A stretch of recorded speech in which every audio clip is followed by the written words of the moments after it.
নমস্কাৰ সকলোকে মোৰ চেনেলটোলৈ স্বাগতম জনাইছোঁ আৰু আজি এই ভিডিঅ'টোত এজোপা বিশেষ গছ যিজোপাৰ নাম হৈছে মিৰিকা টেঙা সেই গছজোপাৰ ওপৰত এটা ভিডিঅ' বনাম আপোনালোকে সকলোৱে চাব আৰু লাইক কমেণ্ট ছাবস্ক্ৰাইব কৰিবলৈ নাপাহৰিব এয়া আমাৰ মিৰিকা টেঙা লাগিছে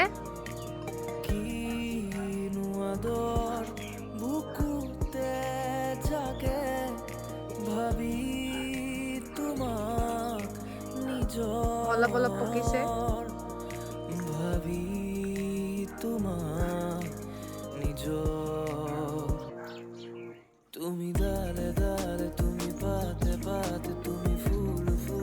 আমাৰ ঘৰত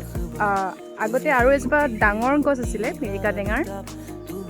আৰু সেই ডাঙৰ গছজোপাৰ পৰা সেই পুলি আনি পিনে ৰোৱা হৈছিল সেইকাৰণে টেঙাবোৰ অলপ সৰু সৰুকৈ লাগিছে আগৰজোপাৰ খুব ডাঙৰকৈ লাগিছিল লাহে লাহে পকিব ধৰিছে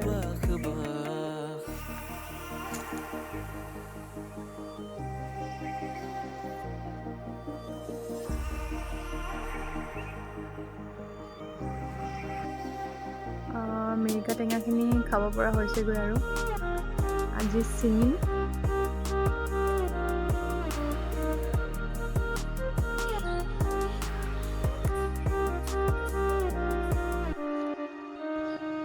ওপৰত বেছিকৈ লাগি আছে এইখিনি এতিয়া পাৰিবলৈ বহুত দিগদাৰ হ'ব তথাপিতো চেষ্টা কৰিব লাগিব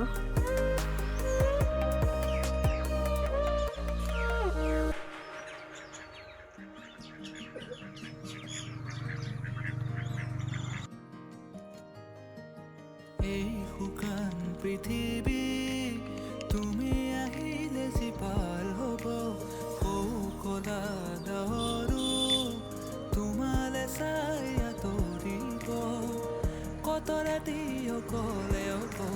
পাৰ হ'ল ভাবি তোমাক নিবলে কত সপোনৰে ভাৰ বুকুতে হৈ যায় ভাঙি হিম বেথাৰে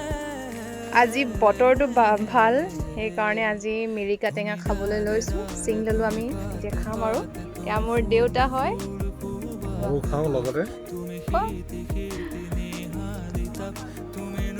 খোৱা কেনেকুৱা খাবলৈ ইমানো টেঙা নহয় হয় নিমখৰ লগত খালে মিঠা আৰু দেখুৱা নোখোৱা নে খাবা গছৰ তলত বহি খোৱা আমেজেই বেলেগ মই খাই চাওঁ এটা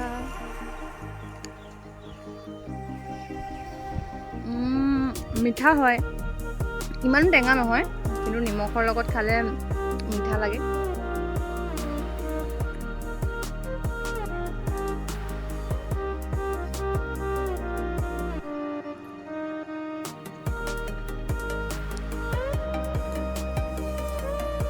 আজি ভিডিঅ'টো ইমানতে সামৰিছোঁ আৰু যিসকল লোকে মোৰ এই ভিডিঅ'টো চালে তেওঁলোকক অশেষ